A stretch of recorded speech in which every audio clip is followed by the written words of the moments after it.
अस्सलाम वालेकुम दोस्तों, मैं हूं आपका होस्ट अरसलान एच मलिक और आप सबको मेरे यूट्यूब चैनल पर खुशामदीद। तो आज का ये वीडियो लॉग एक मुहावरा एक कहानी वीडियो सीरीज की तीसरी वीडियो है और आज की हमारी कहावत है, आपका नौकर हूं बैंगन का नहीं।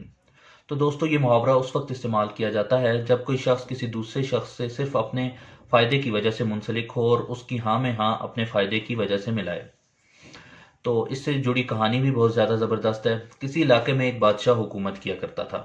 उसका एक निहायत ही चापलूस वजीर भी था जो हमेशा बादशाह की हाँ में हाँ मिलाता रहता था। एक दिन बादशाह ने कहा कि बैंगन बहुत ही ज़बरदस्त सब्जी है और मैं उसे बहुत पसंद करता हूँ। वजीर ने कहा, जी हाँ जनाब, बैंगन बहुत ही ज़बरदस्त सब्जी है। क्या जायकेदार सब्जी है, बल्कि बैंगन को तो सब सब्जियों का बादशाह कहना चाहिए। हकीमों ने इसके बहुत से फ़वाइद भी बयान किए हैं। अगले दिन बादशाह का मूड कुछ बदल गया। बादशाह का मिजाज कुछ बदल गया। बादशाह ने अगले दिन आकर कहा कि बैंगन एक बहुत ही नापसंदीदा सब्जी है, मैं इसको बिल्कुल पसंद नहीं करता। आगे से वजीर ने कहा, जी हाँ जनाब, ये तो बिल्कुल ही काला कलोटा और ना कोई शक्ल और ना जायका। ये तो बहुत ही ख़राब सब्जी है, बल्कि हकीमों का कहना है कि इस सब्जी से इंसान का खून ख़राब होता है और इंसान ने अगर बीमार होना हो तो वो बैंगन खा ले।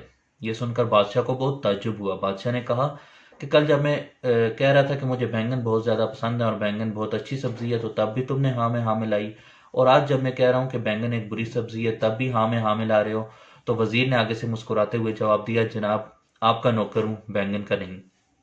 तो ये कहावत उस वक्त इस्तेमाल की जाती है जब कोई शख्स किसी दूसरे शख्स से सिर्फ अपने फ़ायदे की वजह से मुंसलिक हो और उसकी हाँ में हाँ अपने फ़ायदे की वजह से मिलाता रहे, चाहे बात गलत हो या सही, लेकिन हाँ में हाँ मिलाए।